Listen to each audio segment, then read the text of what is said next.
우리가 예수 그리스도에 대해서 계속 말씀을 상고하고 있는데 오늘 두 번째 시간입니다.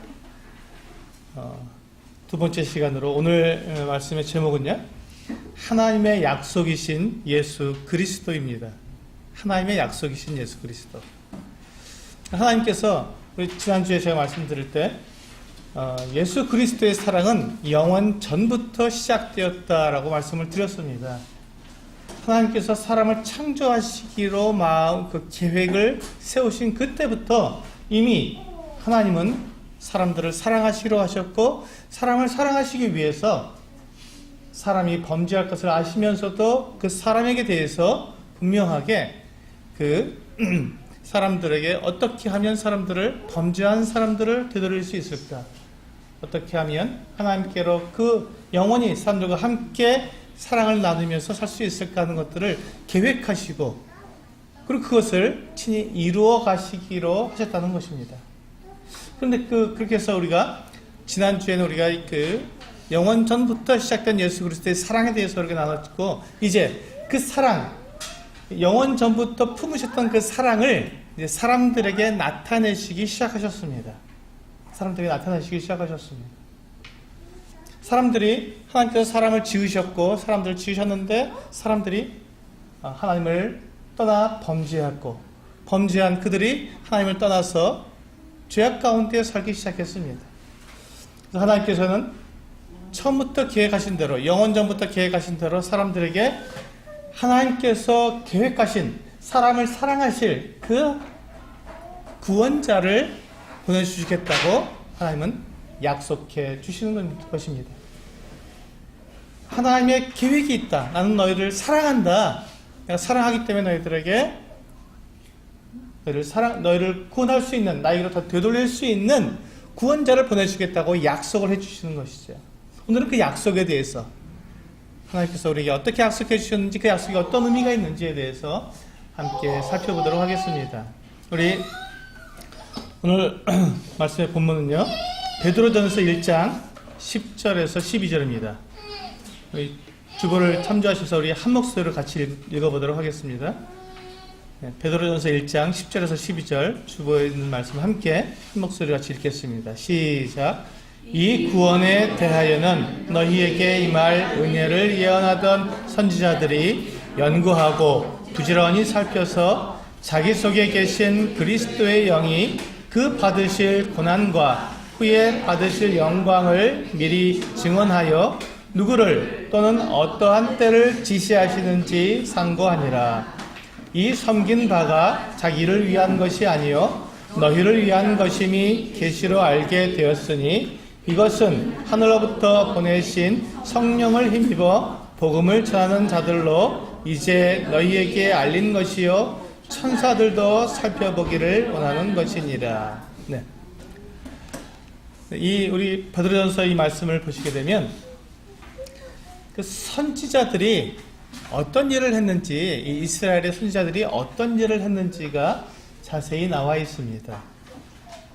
이 선지자들이 너희에게 임할 은혜를 예언하던 선지자들이 연구하고 부지런히 살펴서 자기 속에 계신 그리스도 영이 그 받으실 고난과 후에 받으실 영광을 미리 증언하였다. 이 선지자들은 연구하고 부지런히 살펴본 사람들입니다. 무엇을 연구하고 부지런히 살폈냐면 성경이죠. 성경.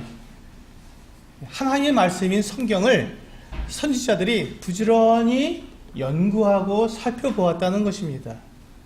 왜? 무엇을 위해서 성경을 부지런히 연구하고 살펴보았다고 말씀하십니까? 11절에 보면 그 받으실 고난과 후에 받으실 영광을 미리 증언하여 누구를 또는 어떠한 때를 지시하는지를 상고했다. 계속 묵상했다는 말입니다. 생각해 보았다. 그러니까 이 성경을 통해서 선지자들이 그리스도께서 누구신지, 그리고 언제 그리스도께서 이 세상에 오시는지에 대해서 계속 성경을 연구한 겁니다. 연구하고 부지런히 살펴보고 도대체 하나님께서 누구를 말씀하시는지, 그분이 누구신지, 계속해서 이렇게 살펴보아서 그래서 그분이 오신다는 것을 사람들에게 증언한 것이죠. 성경을 보아라. 하나님께서 우리를 구원할 구원자를 예비해 놓았다고 약속해 주셨다. 그리고 그분은 반드시 오신다. 그때가 이때라고 말씀하셨는데 정확한 때는 모르지만 분명히 그때는 우리 약속되어 있고 그때가 반드시 우리에게 임할 것이다 라고 선지자들이 계속해서 이스라엘 백성들에게 알려주었던 것이죠. 이게 바로 선지자들이 한 일입니다. 그래서 그러니까 이 말씀을 통해서 가만히 살펴보면 우리가 생각해보면 우리가 무엇을 알 수 있냐면 하나님께서 사람들에게 그리스도에 대해서 알게 해주려고 성경에 기록해 놓으셨다는 것입니다. 약속해 놓으셨다는 것이죠. 누구를 약속해 놓으셨습니까? 구원자를. 그 구원자가 누군지 모르지만 사람들에게 이렇게 비밀로 감춰두셨어요. 왜냐하면 누군지를 바로 밝혀주시면 그분이 오실 것을 방해받기 때문에, 방해하는 자들이 방해하기 때문에 하나님께서 계획하신 그 계획을 정확하게 이루시기 위해서 숨겨놓으신 것이에요. 비밀로 감춰두셨습니다. 그런데 그 비밀이 사람들이 못 찾도록 감춰놓은 것이 아니라 찾을 수 있도록, 그러니까 선지자들이 부지런히 연구하고 살펴보면 그분이 정말 어떻게 오시는구나, 어떤 가문에 오시는구나, 누구의 후손으로 오시는 하는 것을 정확하게 알 수 있었죠. 그리고 언제쯤이라는 것도 알 수 있었습니다. 그러니까 기다렸던 것입니다. 하나님께서 사람들에게 분명하게 약속해 주셨습니다. 사람들이 범죄하고 사람들이 이제 멸망할 수밖에 없는 그와 같은 운명에 처해있던 사람들에게 내가 너희를 사랑한다. 나 영원 전부터 너희를 사랑했다. 내가 사랑했기 때문에 너희를 만들었다. 너희가 멸망하는 것을 나는 원치 않는다. 너희가 나에게로 돌아오는 것을 원한다. 그래서 내가 너희에게, 범죄한 너희에게 내가 준비한 선물, 내가 준비한 구원자를 내가 보내주겠다. 이 구원자를 통해서 너희가 구원을 받을 것이다 하고 약속해 주셨습니다. 이 약속을 하신 것을 우리가 생각해보면 그렇구나. 하나님께서는 우리가 하나님의 이 사랑을 알고 하나님의 사랑을 믿고 그렇게 하나님의 그 구원자를 기다리면서 살게 하셨구나라는 것을 알 수 있게 되는 것이죠. 근데 우리가 여기서 보면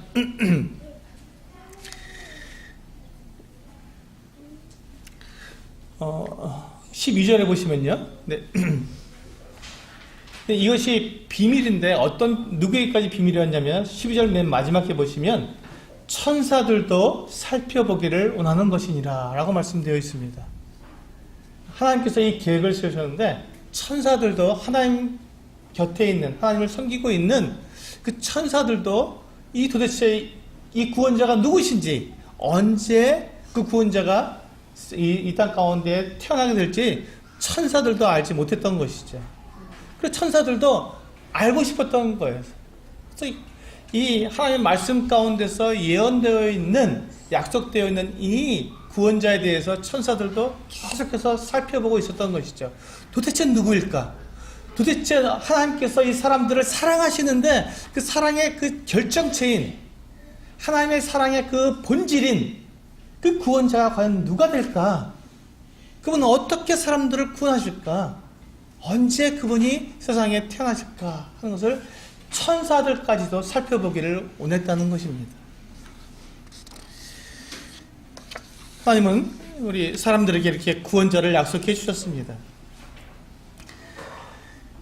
하나님께서 약속해 주신 이 구원자는요, 언제부터 그 사람들에게 약속해 주셨냐면 아담과 하와가 범죄했을 때부터 약속해 주셨습니다. 처음부터.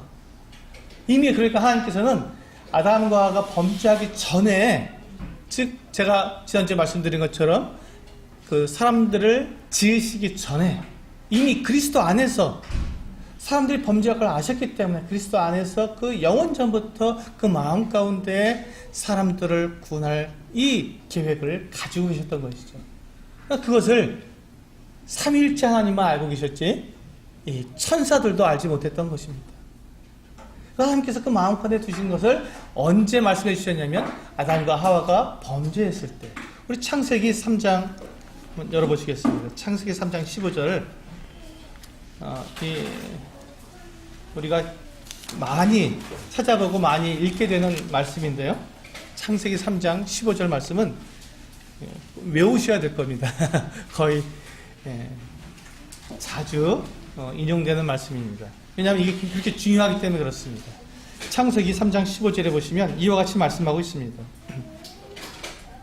하나님께서 이 범죄한 이 아담과 하와 그리고 뱀에게 저주를 하십니다.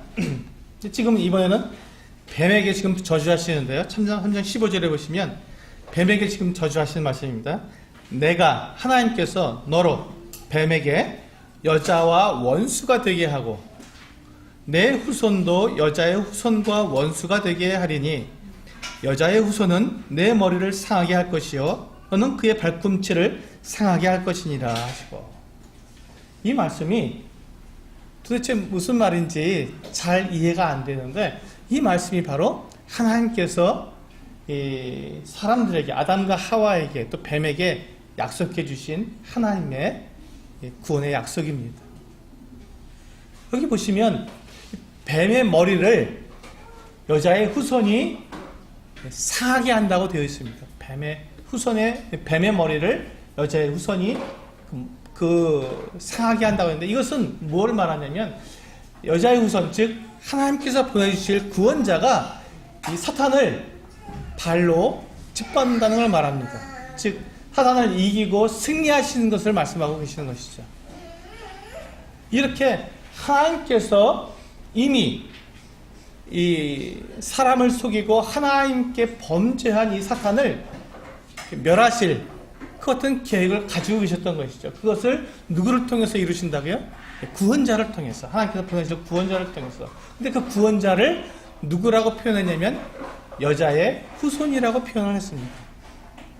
여자의 후손인 이 구원자가 오셔서 이 사탄을 머리를 밟고 그를 짓밟고 승리하실 것인데, 거기에 한 가지 더 하나님께서 약속을 해주셨는데 그것은 무엇이냐면 이 여자의 후손, 즉 구원자가 발꿈치를 상하게 된다는 것입니다. 여자의 후손의 발꿈치가 상하게 된다는 것은 무엇입니까? 희생을 말하는 것입니다. 치명상은 아니어도 상처를 받는다는 것이죠. 여자의 후손은 이 뱀을 짓밟고 그를 승리하게 될 때 여자의 후손이, 이 구원자가 희생을 하게 될 것이다. 상처를 받게 될 것이다. 여러분께서 잘 아시듯이 구원자가 누구입니까? 지금 우리는 다 밝혀졌기 때문에 알고 있지 않습니까? 하나님의 아들이십니다. 근데 하나님의 그 아들, 영원하신 이 거룩하시고 완전하신 그분께서 사람들을 위해서 이 사탄을 짓밟으실 때 희생을 하시게 된다는 것이죠. 상처를 입으시게 된다는 것입니다. 하나님이 상처를 입으신다는 것, 하나님께서 희생을 하신다는 것은 상상할 수 없는 일입니다. 상상할 수 없는 일입니다. 한번 생각해 보세요. 한번 생각해 보시기 바랍니다. 만약에 우리나라의 대통령이 있는데 우리나라의 대통령이 길을 가다가 괴한에게 만약에 습격을 받아서 상처를 받게 된다면 온 나라가 어떻게 됩니까? 비상이 걸리죠. 큰 일입니다. 그건 나라에 정말 이 존폐가 걸리는 수도 있는 문제이기 때문에 한 나라의 대통령이 누구에게 괴한의 습격을 받아서 피격을 받아서 상처를 입는다는 건 대단히 그건 큰 일이고 상상할 수 없는 일이 생기는 거죠. 그러니까 경호원들이 다 둘러싸여 있지 않습니까? 차도 방탄차를 타고 다니고, 그 이유가 뭐냐면 그렇게 보존되어야 되기 때문에, 나라의 대통령이기 때문에 그분은 보호를 받아야 되기 때문에 그렇습니다. 그런데 온 우주의 주인이시고 온 우주를 운행하시는 우주의 창조자이신 하나님께서 사람을 위해서 그 사탄을 짓밟으실 때 희생을 하셔야 된다는 것을 생각해 보십시오. 그것이 과연 가능할까? 그것이 정말 그런 일이 하나님께 일어난다는 것을 받아들일 수가 있을까? 하나님이 그것을 감당하실 수가 있을까? 완전하시고 전지전능하시며 무소부지하신 그 하나님께서 피조물인 사단에게서 상처를 입으셔야 한다는 것, 그것을 감당하실 수 있을까? 근데 그 상처를 하나님께서 그냥 막 자기도 모르는 사이에 그렇게 어쩔 수 없이 받으시는 것이 아니라 그 상처는 하나님께서 직접 사람들을 위해서 자원해서 받으시는 상처입니다. 자원해서 받으시는 희생입니다. 그렇게 되게 가능하지요. 누가 하나님을 감히 대적할 수 있겠습니까? 그런데 하나님께서 상처를 받으신다는 것은 하나님께서 자원해서 사람들을 위해서 그렇게 되지 않으면 안 되기 때문에 받으시는 것입니다. 그것을 지금 창세기 3장 15절에서 처음부터 하나님께서는 약속을 해주신 겁니다. 너희들은 모르지만 나는 이미 내 마음 가운데 계획하고 있었다. 내가 너희들을 사랑하기 때문에 너희들이 죄를 범하고 나를 떠나서 그 죄악 가운데 멸망할 너희들이지만 내가 너희를 구원하기 위해서 내가 친히 희생을 당하겠다.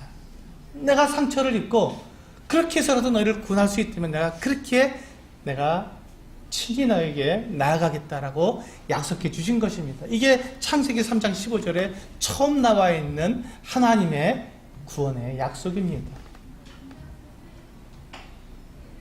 이 약속을 가지고 사람들이 보면서 이게 누군지 모르니까 고민합니다. 도대체 누굴까? 이분이 누굴까? 사탄을 이기실 분이 이분이 누굴까? 그분이 상처를 입는데 어떠한 상처를 받으실까? 선지자들이 연구하는 것입니다. 그러다가 이제 하나님께서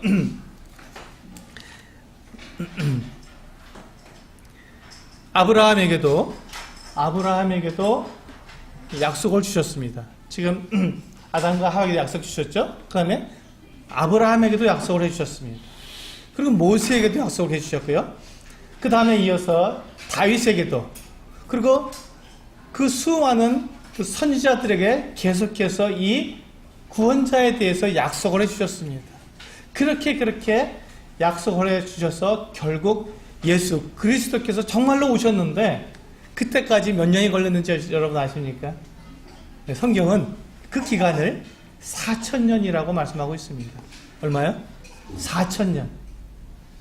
하나님은 우리 사람들을 사랑하시고 사람들을 구원하시기 위해서 그 구원자를 보내주시기까지 4,000년이 걸리셨습니다. 4,000년이. 왜 그랬을까요?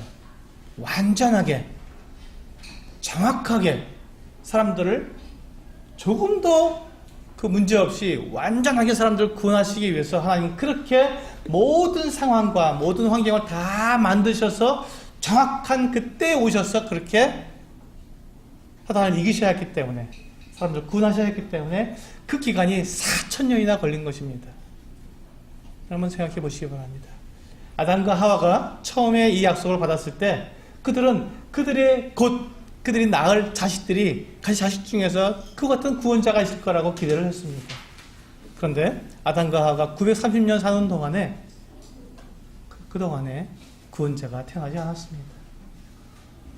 930년 동안 아담과 하와는 그 구원자를 기다렸던 것입니다. 하나님께 약속해 주셨으니까. 그런데 오시지 않았습니다. 노아도 기다렸고 아브라함도 기다렸습니다. 아브라함은 180년 동안 사는 동안에도 기다렸습니다. 근데 오지 않았습니다. 그리고 그 이후에 모세도 구원자를 기다렸죠. 근데 이후에 나와 같은 선지자를 하나님께서 너에게 주실 것이다 라고 예언을 하고 죽습니다. 모세도 기다렸던 거예요. 근데 자기 때 되지 않으니까 이후에 언젠가 하나님께서 보내주실 거다라고 죽었습니다. 그리고 모세 다음에 다윗에게도 하나님께서 약속을 해주셨습니다. 다윗도 기다렸죠. 다윗 때에도 예수님은 구원자는 태어나지 않았습니다. 그리고 그 이후에 선지자들이 계속해서 하나님께서 우리를 구원할 구원자를 보내주신다. 기다리자. 그분을 기다리자 하고 이렇게 했습니다. 그게 장장 4,000년이나 걸린 것입니다. 그 동안에 수많은 사람들이 뭐라고 얘기했겠습니까? 아니, 하나님께서 구원자를 보내주시겠다 약속하셨는데 그 구원자가 언제 오냐? 우리 조상들이 다 죽었지 않느냐? 근데 구원자는 왜 안 오느냐? 도대체 하나님의 이 약속이 정말로 이루어지는 것이냐고 믿지 않은 사람들이 더 많았던 것입니다. 더 많았습니다. 하나님께서 약속을 해주셨는데 그것을 믿지 못하고 의심하고 그리고 자기 멋대로 하나님의 약속을 판단해버리고 믿음이 없이 죽은 사람들이 더 많다는 것입니다.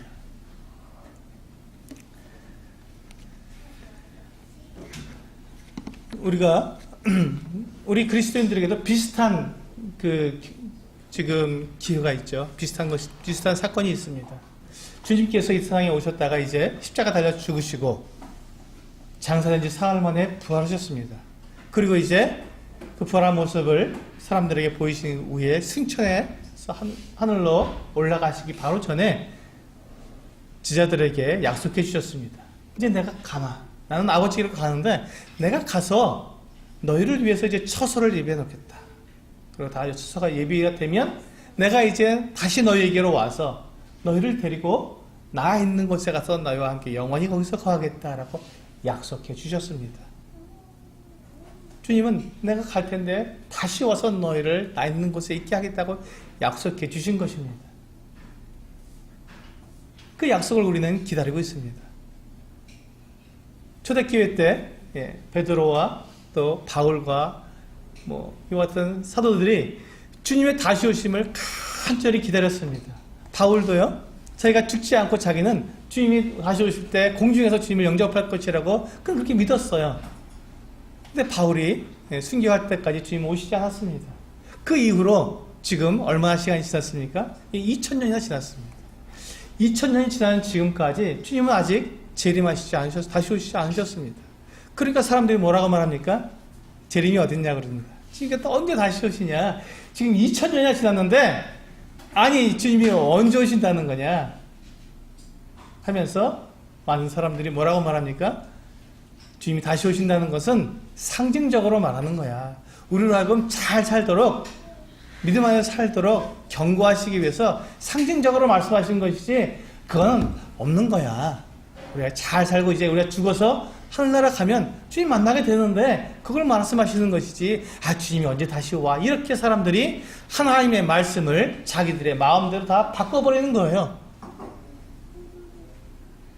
하나님께서 처음에 아담과 하와에게 구원자를 보내주시기로 약속하신 그 약속이 4000년이나 걸려서 이루어지게 되었는데 많은 사람들이 그것을 믿지 못하고 기다리지 못했던 것처럼 지금 2000년이 되니까 많은 사람들이 그것에 대해서 믿지 않고 그 상징이다. 그거는 우리에게 경고의 말씀이지 라고 말하고 있다는 것입니다. 우리 베드로후서 말씀 한번 보시겠습니다. 신약성경 베드로후서 3장입니다.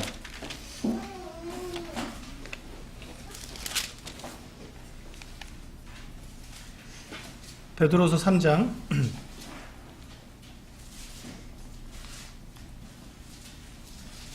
3절부터 5절까지 말씀을 보겠습니다. 386쪽에 있습니다.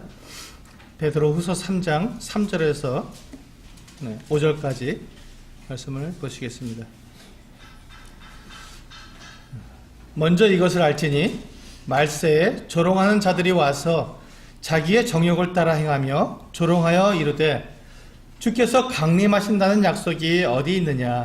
조상들이 잔 후로부터 만물이 처음 창조될 때와 같이 그냥 있다 하니 이는 하늘이 옛적부터 있는 것과 땅이 물에서 나와 물로 성립된 것도 하나님의 말씀으로 된 것을 그들이 일부러 잊으려 함이로다. 여기 보세요. 주님께서 오신다고, 강림하신다고 하셨는데, 다시 오신다고 하셨는데 그게 언제 그렇게 되느냐? 사람들이 와서 조롱한다는 것입니다. 그렇게 말만 하고 아직 오시지 않았는데 언제 오냐 도대체. 2000년이 지났다. 지금 이거는 초대교회 베드로 당시 아닙니까? 아직 100년도 안 된 거예요. 아직 몇십 년도 밖에 안 된 때입니다. 근데 그때도 벌써 예수님께서 오시지 않는다고 해서 조롱하는 사람들이 있었다는 것입니다. 조롱했다는 것입니다. 사도들을 조롱했습니다. 그런데 그때 베드로가 뭐라고 말합니까? 단단하게 말을 합니다. 9절 보실까요? 9절 말씀, 베드로후서 3장 9절과 10절 말씀을 보시면 주의 약속은 어떤 이들이 더디다고 생각하는 것 같이 더딘 것이 아니니라. 오직 주께서는 너희를 대하여 오래 참으사 아무도 멸망하지 아니하고 다 회개하기에 이르기를 원하시느니라. 그러나 주의 날이 도둑같이 오리니 그 날에는 하늘이 큰 소리로 떠나가고 물질이 뜨거운 불에 풀어지고 땅과 그 중에 있는 모든 일이 드러나리로다. 여기 보십시오. 주의 약속은 사람들이 말하는 것처럼 더딘 것이 아닙니다. 주님의 약속은 정확하게 이루어집니다. 주님께서 계획하시고 주님께서 생각하신, 약속하신 그때 정확하게 이루어집니다. 다만 우리가 그것을 알지 못할 뿐이죠. 때와 그 시기는 아버지께만 있는 것이고 아들도 모르고 아무도 모르는 거예요. 아버지께서 그걸 계획하고 계십니다. 그래서 아버지께서 계획하신 그때가 되면 반드시 이루어지는 것이죠. 그래서 그건 더딘 것이 아닙니다. 하나님 왜 이렇게 예수님 왜 이렇게 안 오셔? 이것이 아니라, 지금까지도 하나님께서 사람들을 구원하고 계시는구나. 그 날을 이루시기 위해서, 사람들을 구원하시고 하나님의 그 뜻을 완벽하게 이루시기 위해서 지금도 기다리시면서 그 구원자를 보내실, 예수님을 다시 보내실 그 어떤 계획을 지금 이루어가고 계시는구나 하는 것들을 우리는 믿고 알 수 있는 것이죠. 그것을 하나님의 사랑으로 우리는 알고 받아들일 수 있는 것입니다. 그러나 그것에 대한 믿음이 없는 사람들은 뭐라고 말합니까? 오시지 않는구나. 맨날 그렇게 그 교회에서 맨날 예수님 재림한다 그러는데 다 그거 다 거짓말이었잖아. 예수님 오시는 게 없어. 다 사기꾼이지. 이렇게 말을 하는 것이 지금 오늘날 많은 사람들이 예수님의 재림에 대해서 하는 태도입니다. 그러나 하나님은 예수 그리스도께서 처음 태어나실 때도 4,000년이나 걸리셔서 준비하시고 그것을 반드시 이루셨습니다. 그런데 주님께서 다시 오시는, 두 번째 오시는 것을 왜 주저하시겠습니까? 당한 사람들을 구원하시고 하나님께서 계획하신 그 모든 계획들을 반드시 이루시기 위해서 지금 기다리고 계신 것이지요.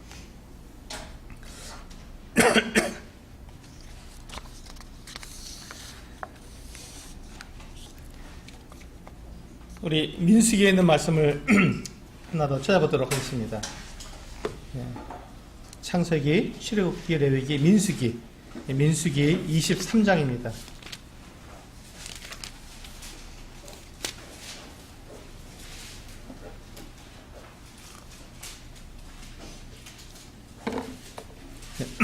민수기 23장 19절입니다.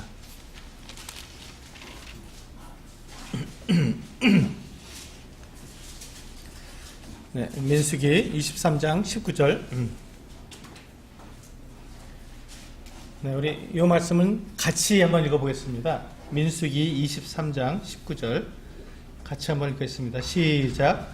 하나님은 사람이 아니시니 거짓말을 하지 않으시고 인생이 아니시니 후회가 없으시도다. 어찌 그 말씀하신 바를 행하지 않으시며 하신 말씀을 실행하지 않으시랴. 이게 하나님이십니다. 이분이 하나님이십니다. 하나님은 인생이 아니시니 거짓말할 수 없다는 것입니다. 후회도 없으신 분이십니다. 그리고 어찌 그 말씀하신 것을 행하지 않으시며 그것을 실행하지 않으시겠냐고 분명히 성경은 우리에게 약속해 주고 있는 것입니다. 하나님의 약속은 틀림없이 이루어지고 1.1획도 땅에 떨어지는 법이 없습니다. 완전하고 완벽하게 그대로 다 이루어지는 것이 하나님의 말씀입니다. 하나님은 우리 사람처럼 거짓말을 하시는 분이 아니십니다. 거짓말을 하실 수도 없는 분이시죠. 그분은 진리이시기 때문에 그렇습니다.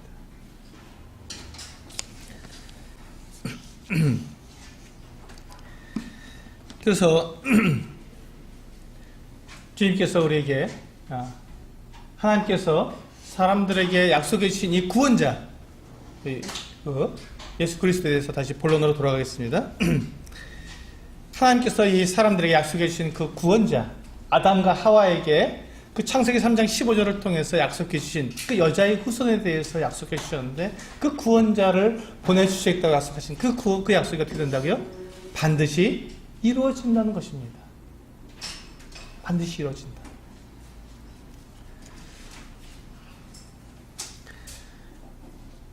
하나님께서는 이렇게 아담과 하와에게만 약속해 주신 것이 아니라 우리 아브라함에게도 하신 약속을 한번 찾아보도록 하겠습니다. 창세기 22장입니다.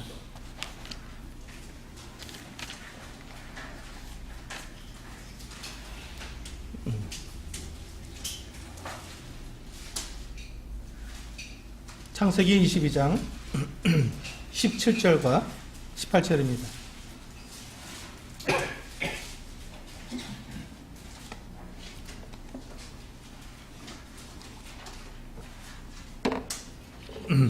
네.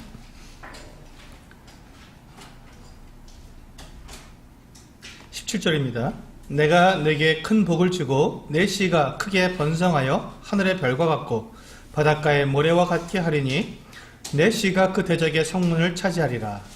또 내 씨로 말미암아 천하 만민이 복을 받으리니 이는 내가 나의 말을 준행하였음이니라 하셨다 하니라.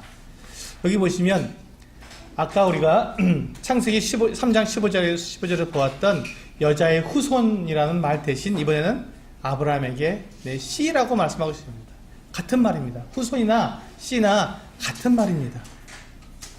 그러니까 하나님께서 지금 계속 사람들 가운데에서 하나님께서 택하신 그 사람들 가운데에서 그 후손으로 태어나실 분을 계속해서 말씀해 주고 있는 것입니다. 아담과 하와에게 너희 후손이 후손 중에 한 사람이 구원자다. 그리고 이번에는 아브라함에게 내 후손 중에 한 사람이 구원자다라고 말씀해 주시는 것이죠. 그런데 지금 아브라함이 지금 이제 창세기 22장은 어떤 일이 있었냐면 아브라함이 이삭을 그 모리아산에 가서 번제로 드리려고 했던 그와 같은 사건 이후에 하나님께서 말씀해 주신 것입니다. 그러니까 지금 이 약속은 하나님께서 이삭을 가리켜 한 말씀이 아니고 이삭 후에 있을 다른 후손에 대해서 말씀하고 있는 것이죠. 그래서 이 말씀을 보시면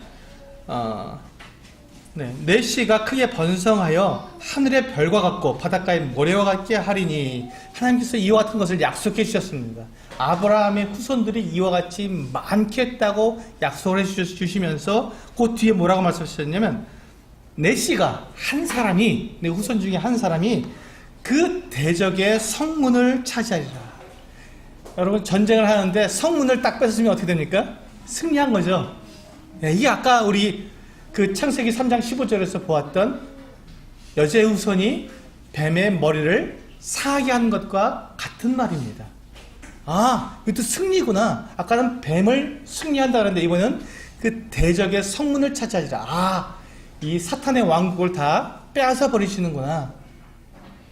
이야, 이 구원자는 정말 놀랍다 하는 것을 알 수 있게 되는 것이죠. 근데 이 씨가 누군지 많은 사람들이 처음에는 이삭이라고 생각했습니다.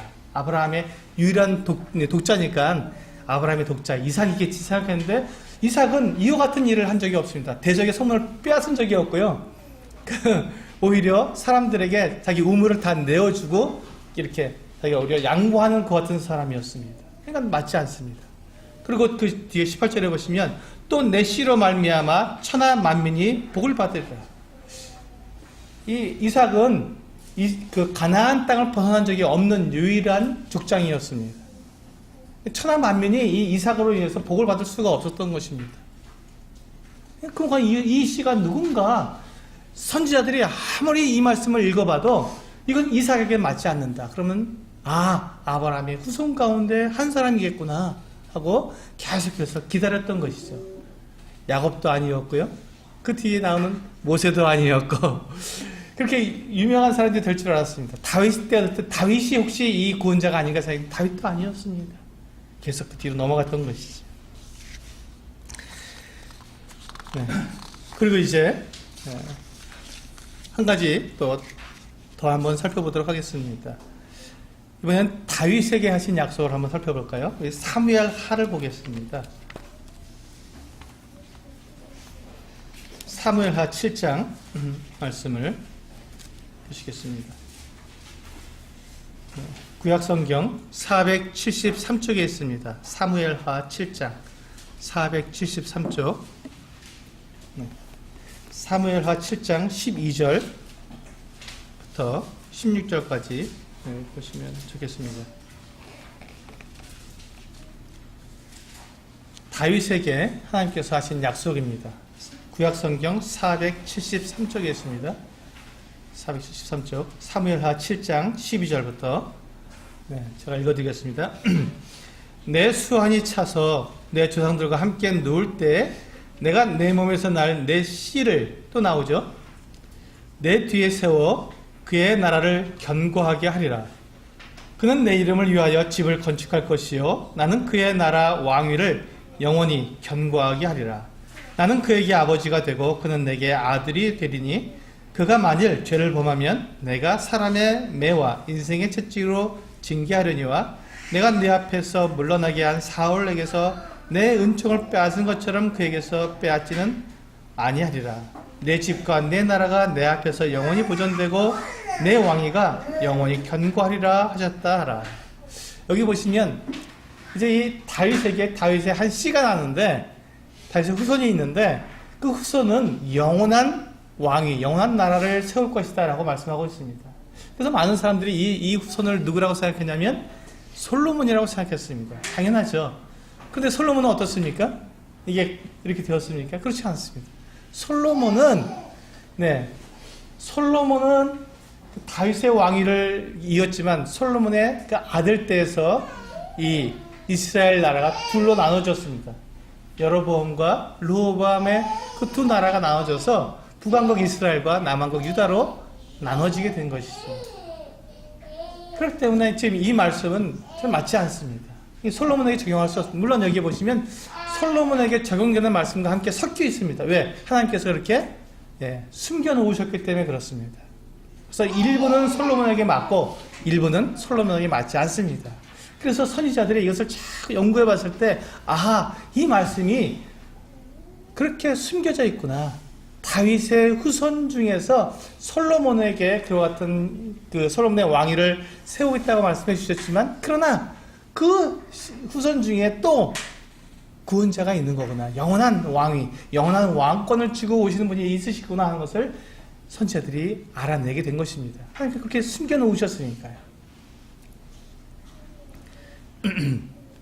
그래서 하나님께서는 이와 같이 우리가 지금 세 가지 약속을 우리가 보았습니다. 훨씬 더 많은데 제가 이제 시간이 없기 때문에 세 가지 약속만 보여드린 것, 중요한 약속 세 가지입니다. 첫 번째로 아담과 하와에게 하신 약속은 여자의 후손인데 그분은 사탄의 머리를 상하게 할 것이고 그분이 발꿈치를 상하면서 상처를 받으실 것이다. 그 여자의 후손이 태어날 텐데 그 여자의 후손은 아브라함 때에 대해서 말씀하시는 걸 보니까 천하 만민이 복을 받을 사람이다. 그분들 통해서 천하 만민이, 그러니까 이스라엘 백성들만 복을 받는 것이 아니라 온 나라 사람들이 다 이분을 통해서 복을 받아야 됩니다. 세 번째로 이분은 다윗의 후손으로 오시는데 그 중에서도 이분이 영원한 왕권을 갖고 오시는 왕이다라는 것을 알게 되었습니다. 그러니까 이 조건들이 다 맞아야만 구원자가 되는 것입니다. 아, 하나님께서 이렇게 그 구원자를 약속해 주셨구나. 그렇다면 그분은 누구실까 하고 다윗의 자손 중에서 누가 그 구원자로 태어나실까 생각했는데 우리 이사야서 말씀을 보시면 그것에 대해서 분명히 정확하게 말씀해 주고 있습니다. 구약성경 이사야서 7장을 보시면 조금 많이 찾죠? 여기까지만 찾으면 다 찾으신 것 같습니다. 이사야서 7장 14절입니다. 976쪽에 있습니다. 976쪽 이사야서 7장 14절입니다.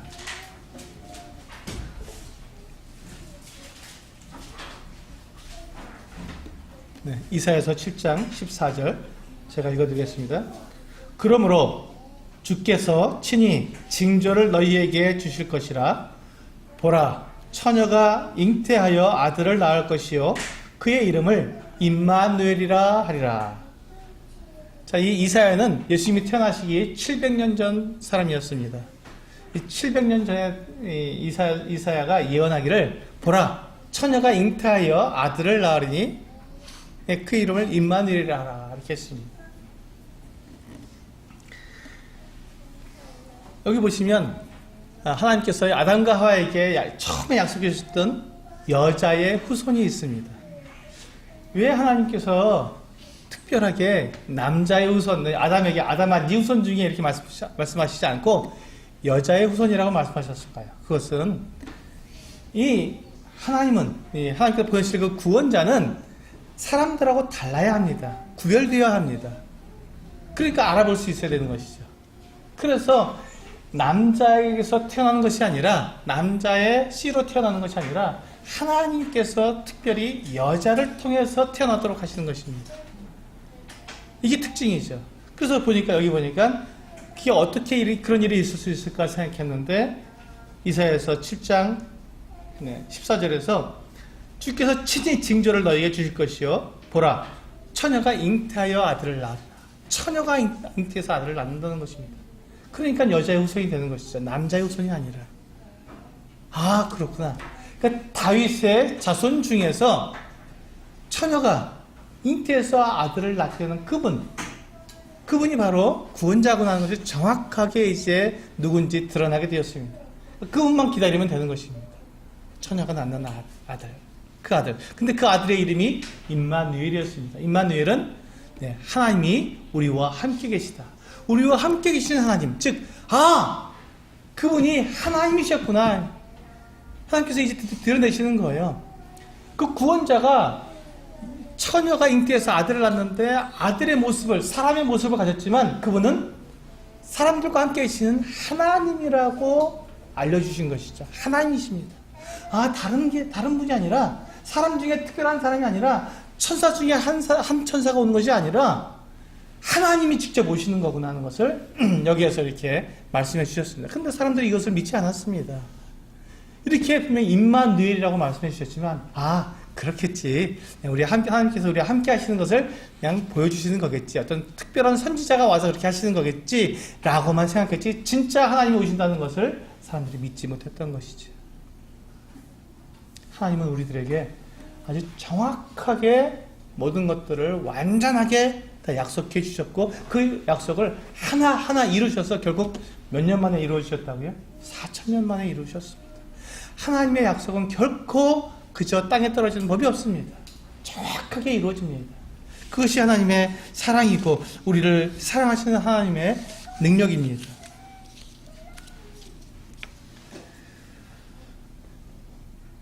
하나님께서 사람들을 죄에서 구원하실 그 구원자를 약속해 주셨는데, 그분이 바로 하나님의 아들이셨습니다. 삼일체 하나님, 그 삼일체 하나님 중에 성자 하나님께서 직접 사람이 되셔서 사람들을 구원하시러 오시겠다는 것입니다. 하나님은 사람을 사랑하시되 하나님의 가장 좋은 것을 주시기까지 한 자신을 내어주시는 거니까 가장 좋은 것 아니겠습니까? 그보다 더 좋은 것이 무엇이 있겠습니까? 하나님께서 우리에게 주실 수 있는 최고의 선물, 최고의 구원자가 누가 있겠습니까? 하나님 자신보다 더 뛰어난 구원자가 있겠습니까? 그래서 하나님께서 직접 당신을 임마누엘로, 처녀의 몸을 빌려서 사람의 몸으로 태어나셔서 오시겠다고 하신 것입니다. 그게 바로 임마누엘입니다. 하나님께서 나를 사랑하시는 것을 혹시 자꾸 의심이 들 때가 있으십니까? 정말 하나님께서 나 같은 사람을 사랑하실까? 내가 이렇게 못된 짓을 하는데도, 내가 이렇게 사는데도 하나님께서 정말 나를 사랑하실까 하는 생각이 드실 때가 있습니까? 그럴 때는요, 예수 그리스도를 바라보시기 바랍니다. 주님의 그 십자가를 바라보시기 바랍니다. 그러면 하나님께서 나를 구원하시기 위해서 하나님 자신께서 나에게 오셨다는 것입니다. 그것을 영원전부터 계획하셨고, 그리고 4,000년 동안 그 계획을 이루시기 위해서 계속 준비하셔서 결국 예수 그리스도께서 정말로 오셔서 정말 처음에 약속하신 것처럼 사단의 머리를 상하게 하실 때 상처를 입으시지 않으셨습니까? 십자가 달려서 그 양손에 못을 받으시고 옆구리에 창을 받으시면서 그 영원한 상처를 그 몸에 가지고 계시지 않습니까? 부활하신 예수님은 부활하셔서 새로운 몸을 가지셨음에도 불구하고 그 상처는 여전히 가지고 계십니다. 왜? 그것이 주님께서 우리를 사랑하신 증거이기 때문에 그렇습니다. 그 상처는 영원히 지금도 하나님 보좌 우편에 계신 영광의 하나님이심에도 불구하고 우리를 사랑하신 그 사랑을 여전히 가지고 계신 것입니다. 하나님이 상처를 입으셨다는 것, 우리가 상상할 수 없는 그 어떤 일이 일어났지만 하나님께서는 그것을 우리를 위해서 하나님이 친히 우리에게 이루어 주신 것입니다. 그 사랑을 나타내 주신 것이죠. 그리고 그 상처를 지금도 가지고 계셔서 내가 너희를 이렇게 사랑한다 라고 보여주시고 있는 것입니다. 만약 우리가 하나님께서 나를 사랑하시는 것이 잘 믿어지지 않고 내가 이렇게 사는데도 정말 나를 사랑하십니까? 라고 내가 그렇게 내 자신에 대해서 한탄이 나오거든 십자가를 바라보시기 바랍니다. 주님의 그 십자가를 바라보시고 십자가에서 매달리셨던 그 주님의 그 양손에 못자국을 바라보시고 옆구리에 받으신 그 창자국을 바라보시면서 정말 주님께서 나와 같은 자를 위해서 이 땅에 정말 오셨군요. 정말 나를 사랑하시는군요. 제가 그것을 의심하거나 제가 그것을 아니라고 말할 수 있는 그것은 자격은 저희의 자격조차는 없는 사람이군요. 하나님의 사랑이 이렇게 놀랍게 저에게 주어졌는데 제가 그걸 의심하다니 정말 저는 어리석습니다. 하나님 저를 사랑해 주셔서 감사합니다라고 우리가 고백하는 것, 그것이 우리에게 필요한 것입니다. 하나님의 사랑은 결코 우리가 어떠한 삶을 산다고 해서 우리 그것이 작아지거나 줄어들거나 사라지는 것이 아닙니다. 하나님은 영원하신 분이기 때문에 그 사랑은 영원하며 결코 변하지 않는 것입니다. 마태복음 7장 11절에서 주님은 이와 같이 말씀하셨습니다. 너희가 악한 자라도 좋은 것으로 자식에게 줄 줄 알거든 하물며 하늘에 계신 너희 아버지께서 구하는 자에게 좋은 것으로 주시지 않겠느냐. 너희가 악한 자라도 자식에게 좋은 것으로 주는데 하물며 하늘에 계신 너희 아버지께서 너희에게 좋은 것으로 주시지 않겠냐. 가장 좋은 것을 주시지 않았습니까? 그 아들 예수 그리스도를 우리를 위해서 내어주셨습니다. 그래서 우리는 로마서 8장을 한번 보시겠습니다. 로마서 8장에서 똑같은 말씀을 반복하시는데 정확하게 그것을 우리들에게 약속해 주셨습니다. 로마서 8장 32절입니다.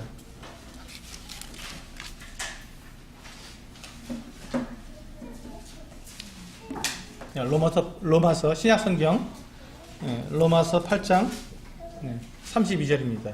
신약성경 로마서 8장 32절.